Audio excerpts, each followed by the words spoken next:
What's up, What If gang? Welcome back to the channel. I got a brand new What If for you guys today. Now, if you ain't seen the thumbnail, then you know this isn't my average content. But I want to start expanding my What Ifs for a more broader audience. So I'll start with this one of my childhood late night favorites, Yu Yu Hakusho. And for the unknowing, let me briefly summarize the plot. The show is about 14-year-old Yusuke Urameshi, a teenage delinquent who loved to fight, but was one day struck by an oncoming vehicle trying to save a little boy. By the way, this all happened in the span of the first episode. Shit was crazy on first watch, not gonna lie, but upon first glance, all that could really come to my mind was, why did they off the main character? But in classic 90s shonen style, Yusuke was granted the task of becoming a spirit detective. He comes back to life and takes on various cases involving demons and spirits. Oh, and by the time the Dark Tournament happens, shit gets crazy AF from that point on. But that's a review for another video, which I do plan on reviewing this series eventually,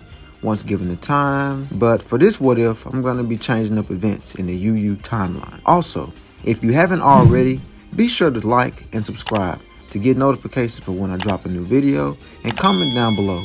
I would like to hear you guys' feedback on further topics and what ifs. Now, without further ado, let's dive into this What If.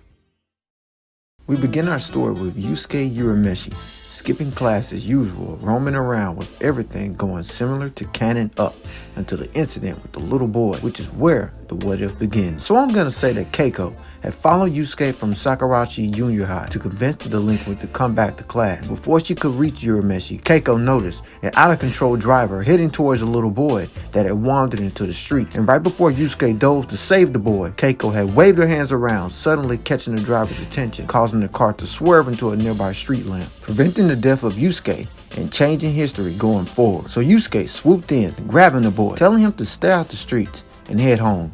So the boy does so, not before hugging and thanking Yusuke, calling him a hero. Yusuke, now confused, shrugged off the boy's comment as Keiko ran up to Urameshi, bombarding him with hugs and asking him was he okay, and that she was glad he wasn't injured or killed, until angrily unveiling that she skipped class to bring him back to school, not to save his life. Yusuke acknowledged her remarks, claiming that he didn't realize she cared so much about him to skip class, while pervertedly looking up her dress in typical Urameshi style. And typically, she slaps Yusuke, calling him a jerk, before storming off. Later that night, Yusuke arrived home to see his mother, Atsuko, has left a note claiming she has left for a while to handle some business affairs. While leaving behind some spare cash, Yusuke ignored the note, thinking that it wasn't the first time his mother had left him home to fend for himself. But what seemed like normal soon turned into despair, as days turned into weeks and a month had passed, and Yusuke had begun to realize that maybe his mother was in trouble, or worse, but she couldn't be. Who would want to harm her? She was just a useless drunk, Yusuke thought to himself.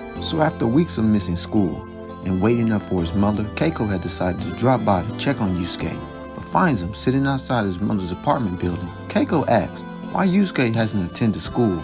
She knew Urameshi hardly came to class anyway, but when she stopped seeing him on the school roof, she knew she had to see what was up. Yusuke explained that his mother had been missing for over a month, and the apartment's rent hasn't been paid, so Yusuke was now technically homeless. Keiko, not wanting to abandon Yusuke due to her secret love for him, decides to aware Principal Takinaka of the apparent news. So Yusuke is sent to a group home for boys, to which he ultimately sneaks out and escapes, as he runs into his longtime rival, Kuwabara, who tells Yusuke he was busy, the former looking for a good fight after all he's been going through. And after enough persistence, Yusuke charges at Kuwabara. Surprisingly, he dodges the oncoming attacks, which annoys Yusuke to no end. But the latter is also shocked, wondering when did Kuwabara get so resilient. And ultimately, Yusuke finally loses to his adversary for the first time. As Kuwabara continues on his mission, Yusuke realizes his lack of fighting is making him soft, so he decides to seek out training. And after going around Machiari City and challenging nearby martial arts masters, he begins to hear of an ancient master called Genkai, who trains in the forest with power that's rumored to be psychic in nature. With his interest now piqued, Yusuke journeys to seek out this mystical power, and after a few days of traveling, Yusuke has become irritated and decides to give up due to lack of food and water. But before he blanked out from exhaustion, he could notice someone standing over him as he finally passed out. But suddenly, he awakes to a woman standing over him, patiently watching until Yusuke gets up, yelling out, "Where the hell am I?" Unknowingly to him, The older woman was famed Genkai, who remarks that he wasn't dead yet, that's for sure. She asks why was he laid outside her doorstep. Curious, she asks what the boy seeks. Yusuke says he seeks for someone to make him strong, to defend his title as the toughest around. Genkai retorts that she doesn't train young punk amateurs. Urameshi laughs, while saying a little old grandma couldn't possibly be an all-powerful master. But Genkai turns and demands for Yusuke to leave her temple, and that he was unworthy of her time and teachings. Yusuke is still doubtful that the lady before him could be a master, so he throws a punch at her. But before he could even land it, he is suddenly stunned in place, not being able to move a muscle.